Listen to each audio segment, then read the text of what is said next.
Hi everyone, I'm Fiona. In today's video, we will ask Engineer 1 to explain us why a stable compressor air supply is important. The working section which showed in this video is the stacker of EPS cutting line, which are used to divide 1 meter high or 1.2 meter high block into 500 or 600 mm for the PE film wrapping machine. The stable compressor air is required to run the whole continuous cutting line is more than necessary.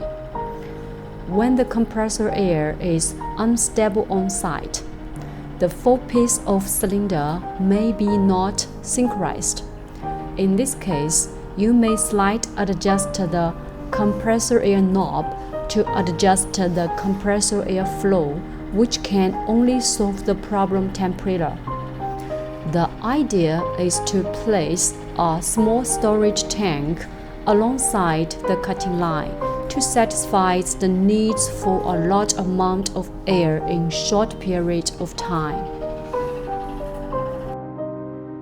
For more information about EPS machine and EPS mode, please contact us by email or leave your comments below.